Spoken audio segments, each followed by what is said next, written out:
everyone, welcome to Wisdom Wednesday. Today I would like to talk about artisan bread production.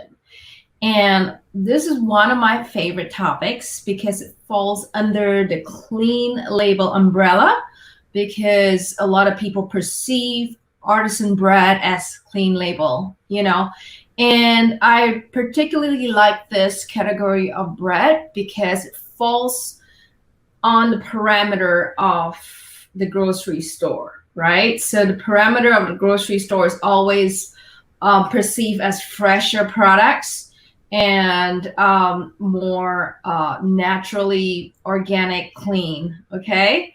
So I've also seen a lot of these kind of artisan type bread products at end caps. And when these products are featured at end caps, it means that consumers are asking for it. Okay, so it's a great time to bake for the artisan bread trend, and also to really focus on how to change up your lines to bake artisan bread. It's not easy, so I'll go through a few points today. Okay. Let me share my screen and let's see if you can look at what I'm. Okay, so we have a bigger paper called Data Helps Perfect Artisan Baking Techniques. Right, so who talks about data? Nobody but us, okay? Why?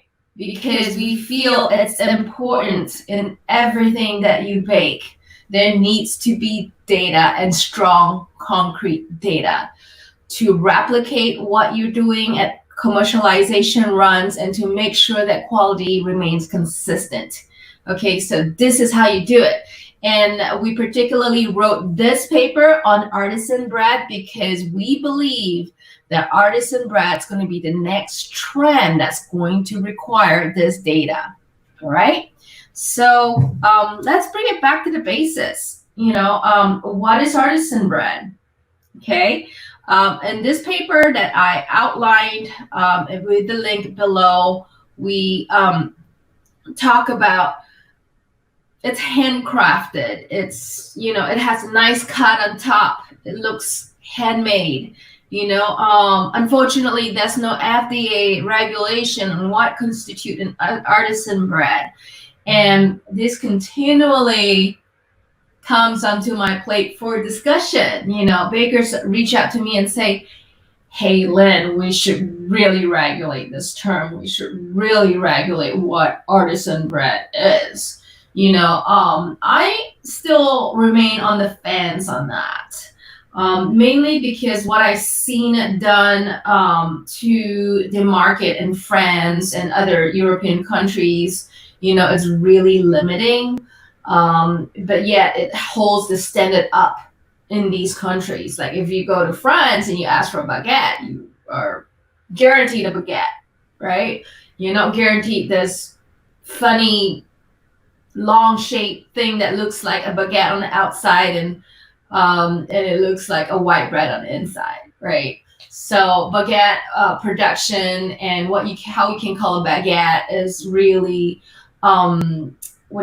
regulated tightly in France, right? So do we want to have the same regulations here in the US? It's up to debate, okay? And with more regulations comes more constraints and therefore the lack of innovation. Okay, that's my point of view. All right, so no regulation, so it's a great Wild West right now in the artisan bread world. This particular paper is sponsored by ECD, the makers of BakeWatch, and they provide the instrumentation for you to obtain the data that comes out from your artisan bread process so that you don't overbake the bread, okay?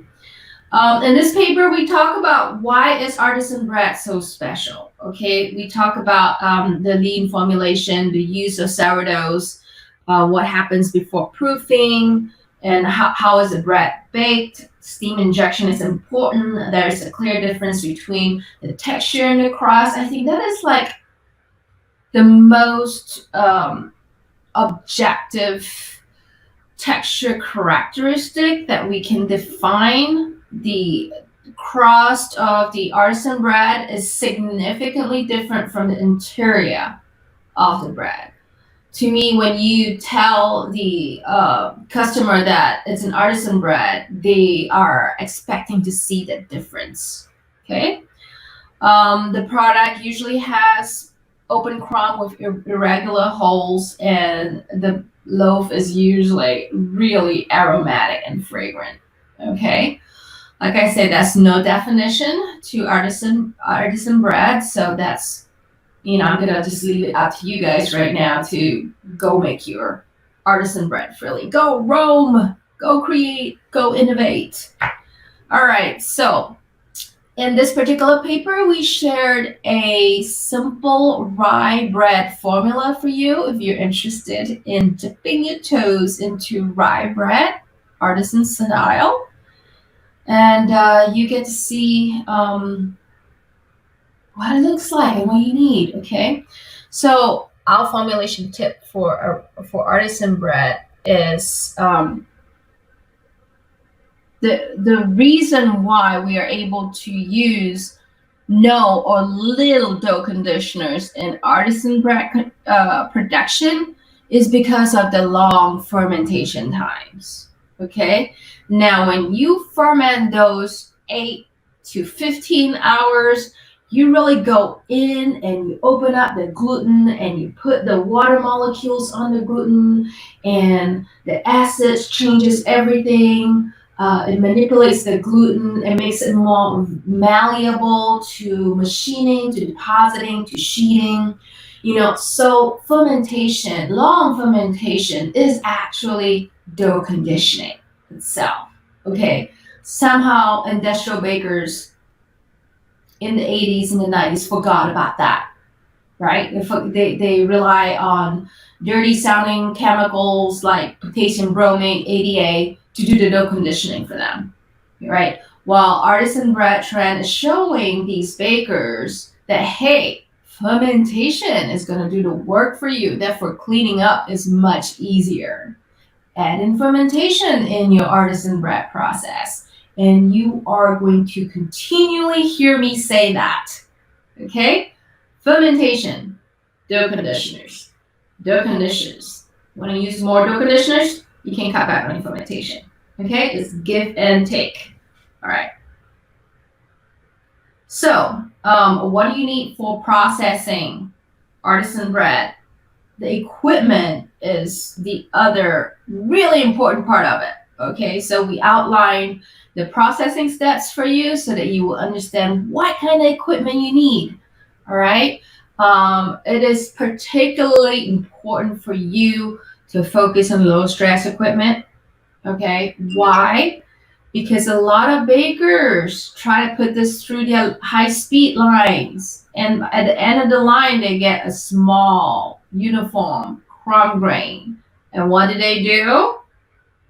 They put people back on the line so that they can cut and form before putting back onto the line. So they're bringing people back on to do something that's supposed to be machinable. Okay, so anyway, look into low stress formers and low stress dividers to keep that open grain in there. Because if you bring people back into the line, that's not a difficulty, right? You're going to have a lot of workers complain about carpal tunnel syndrome because they're doing this all day, right? Not right. You got machines to do that. So rely on the machines to give you open crumb. Buy new machines, okay? Now, I emphasize a lot on fermentation, and you can see it in this process, okay? So fermentation. It is probably the solution to everything, every problem that you have over there, okay? And, baking wise, we talk about using the thermal profiler that ECD provides. Bake Watch has the VMOL, the 3-channel VMOL that you can use, your pedometer, to understand your arrivals. Make sure you do not overbake your artisan bread. That is the number one issue I see at a lot of artisan bakery shops. It's fine when you're a small bakery that you're producing 50 pounds an hour, but it's different when you scale up because you do lose a lot of moisture. Okay, so I did touch on that on my scale up documentary. So I hope you can go to our bakery TV channel on YouTube and watch the scale up documentary on this issue. Okay. In this paper, I outlined the 6 critical aspects for artisan bread production. And the first one is using a pre-ferment or sourdough starter. It is essential for the leavening of your dough and the flavor. Oh my gosh, this particular step adds so much flavor to your formulas. Okay, don't forget it. It's very cheap. It's easy to do. Okay. With the pre-ferments, you get a lot of dough conditioning as well. Okay, so in addition to pre-ferment, try to give your dough longer bulk fermentation times. Okay, sourdough and pre-ferments require more time than compressed or dry yeast to generate equivalent dough expansion through carbon dioxide gas production. All right, and I did touch about this. This is a passionate point of mine because I've seen so many workers go through hardship and get hurt because they are at the dough dividing station for the longest time. Okay, you need to invest in dough dividing and shaping equipment that is low stress. So no degassing of dough to preserve the openness of your structure. This particular step is key to your product being identified as artisan. Trust me, when you're at a sales presentation meeting and your customer, say, a McDonald's or a Subway, and say they're looking for artisan bread and you produce a bread with tight crumb, this is where the issue is. You need to purchase or invest in that low stress dough dividing shaping equipment. Okay. All right. So scoring and splitting on the dough. Now this is important because certain customers insist that look for their bread. People like Publix or HEB or Kroger. If they're going to buy frozen dough from you for their bigger programs, right? This is something that they want to see in their particular in-store bakery program. All right. So scoring and splitting is really important, and you need good equipment for that as well. All right. So next step, oven steaming. Yes, your oven needs to produce steam that promotes the glossiness of the product. All right. Say you're working with a really, really old oven and you don't know if you want to bake artisan and you just want to give it a try. What can you do? Well, I have seen people put in steam chambers before the oven to just give it an extra steam. But I want to caution you before you put too much effort into that. It needs to be really hot steam. Okay. And by the end of it, you're going to scratch your head and you're going to wonder if this is even worth it to put a steam chamber before the oven. No, just go buy a new oven. Go buy a new oven with steaming capabilities that has zone differentiation. Okay, that's going to save you so much time and headache. All right. Lastly, baking. We all know that breads like ciabatta with high hydration, breads like rye bread, right, need long bake times. And you need enough oven space to accommodate that, okay? not all artisan breads are created equal. And you cannot treat the baking of an artisan bread like you treat the baking of a white pan bread. Totally different. And to really understand it, you need to put in the probe. You need to use a pedometer, study your process, understand how to duplicate it. Okay? All right.